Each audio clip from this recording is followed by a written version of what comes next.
if you're anything like me, it seems like Brian Kelleher fights every other weekend, but we haven't seen him in about 6 months. He's going to be taking on Son of Fire, Domingo Pilarte. And Matt, I was always under the assumption that it was Pilarte, or Pilarte, but I went back and I watched his debut on Dana White's Contender Series, and he said it himself. It's Domingo Pilarte, and he's got an interesting fight coming up at bantamweight this weekend against a guy who last competed at featherweight. And it's a little bit of a clash of styles. We talk about Brian Kelleher a lot as being a defensive submission specialist. If you want to see a crazy submission, he loves the guillotines. Go watch his fight against Ode Osborne back some time ago. But the craziest thing about this fight, because I had it written down as the old Ryan Reynolds throwback from Harold and Kumar, this is your, but why, fight of the week.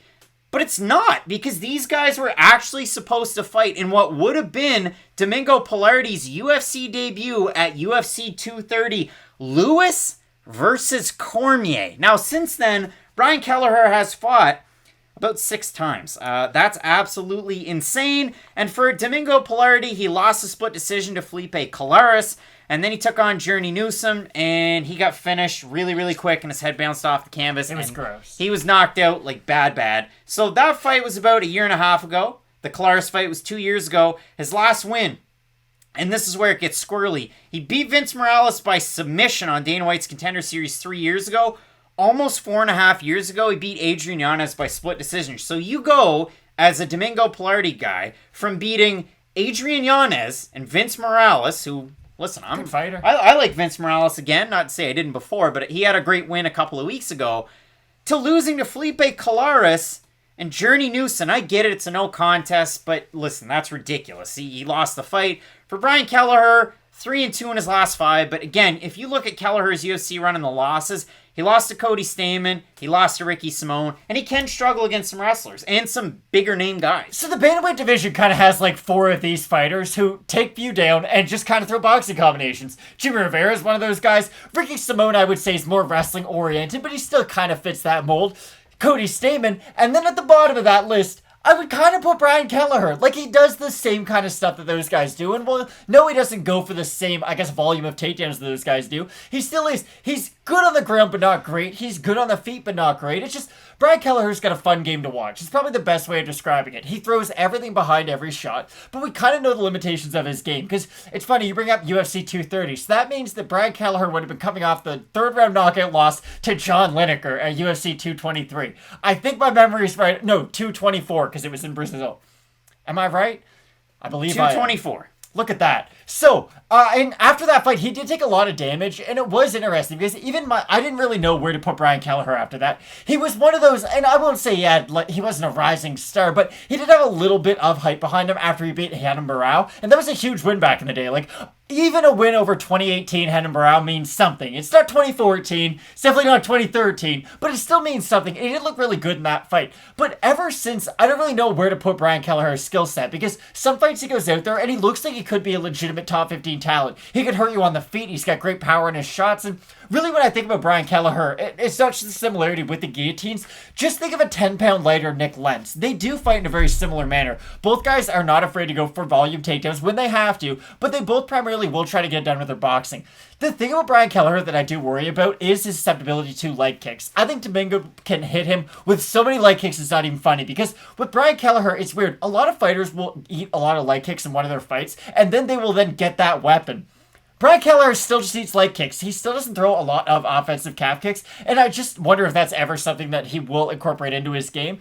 But the huge advantage that Brian Kelleher has coming into this fight is his experience and his strength of schedule. You bring up some of the guys who Domingo Pilarte fought in the past, and they're good fighters, but they're good fighters at early points in their career. Brian Kelleher was in there with prime John Lineker. He was in there with Marlon Vera, who... Prime Julio Arce, beating him twice. Exactly. Like, Brian Kelleher's been in there and done that with some good fighters. I won't throw great next to them, but he's been in there with some really good fighters. So it is hard for me to say, okay, Brian Kelleher, you're not as good as the Cody Stamanns, the Ricky Simones, and the John Linekers of the world. I still think you're better than Domingo Pilarte at the end of the day. And for me, it really comes down to, do you think Brian Kelleher is a top 15 talent kind of guy? Or do you think he always will kind of be in that Fringe. weird, like, 25 to 15, but he can have a fun fight with just about anybody? Fringe guy. I mean, you look at it, you look at some of the names that he's been booked against. I mean, that little losing streak. Lineker, Montel Jackson, that was a weird That was a finish. bad one. He beats O'Day Osborne. He outlasts Hunter Azur's first round, finishes him in the second round back in early 2020.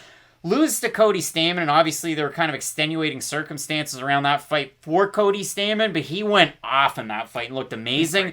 And Brian Kelleher didn't look very good. And then he beats Ray Rodriguez, that just didn't get a great shake in the UFC. And then he loses to Ricky Simone. That was back earlier this year, where he's a plus 200 underdog, which is understandable. But he parlays that into this fight for Domingo Pilarte. His last time out, about a year and a half ago, he got knocked out cold. And the losses that we talk about for Domingo Pilarte, we talk about the wins, but the losses, he lost to Cial Machado back at Legacy FC 27 in 2014, and then he loses again in 2019, and then he loses again in 2020, and he gets knocked out. So it is a little weird, but he's been off for a very long time. You expect him to be fresh. Coming out of Revolution Dojo and 4 Ounce Fight Club, a name that kind of rings around there that kind of reminds me a little bit of Kelleher, maybe not with the leg kicks, is One Really Tough Out. And you know who I'm talking about. Who is it, Matt? I'm trying to think. Who's a guy out of Houston that absolutely bangs in the lower weight classes? It's Daniel Pineda. That's true. 4 Ounce Fight Club's own. So when you look at this one, style for style, Domingo Pilarte can kind of do everything really, really big for this weight class too. Huge advantage in terms of reach, in terms of height. Will that play out as a big difference maker with a much smaller Kelleher? I think it really could, because that's the problem with Brian Kelleher. He doesn't throw straight shots. A lot of them are looping. He does rely a lot on that overhand right-left hook combination, but listen, it's a good combination that's worked for him up until this point. But again, for Kelleher, I think his best path to victory would be shoot for takedowns, mix this up as much as possible, because Brian Kelleher is just a good example of a wrestle boxer. And I understand wrestling might not be at the most forefront of his game, but it is something that he's always got in his back pocket, and he's not afraid to use it. I do like Brian Kelleher in this fight, just because for Domingo Pilarte, I just don't think he's really progressed that much since he was that fighter on the LFA scene. I still think in large part he does the same kind of stuff, and he hasn't been able to really be consistent enough to prove me otherwise up until this point. Maybe this is the performance that completely changes my mind, but at least for right now, I've got to stick with Brian Kelleher. Brian Kelleher has a birthday August 19th. It's coming up. Wish him a happy birthday over on the IGs, Matt. Kelleher coming into this fight, minus 140 favorite. He's a minus 174 right now for Domingo Pilarte.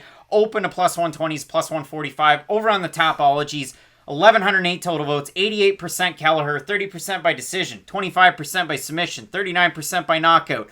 There's 12% that have Pilarte, 53% by decision. A slim margin either way for the finishes. I like Brian Kelleher due to the volume on the feet. Can he get caught by a long shot? Sure, he can. But I think he can dominate, and we'll see what happens here. But I like Kelleher in this one. Yeah, no, I agree. Both of us going with Brian Kelleher to get the win. If you like Domingo Pilarte, you want to show him some support. He's a guy that's in need of a win. His last win was 3 years ago over Vince Morales on Contender Series. You let us know that down below in the comments section. If you're loving Fight Night picks, if you're not, you just tell us what you want. Yeah. You can find us on the socials at Fight Night Picks as well. Matt, we got a great card coming up. Cannonier taking on Gastelum in the co-main event. Mark Madsen taking on Guida. You're not going to want to miss that. Keep it locked in with Fight Night Picks, as we always say. Let's get into it.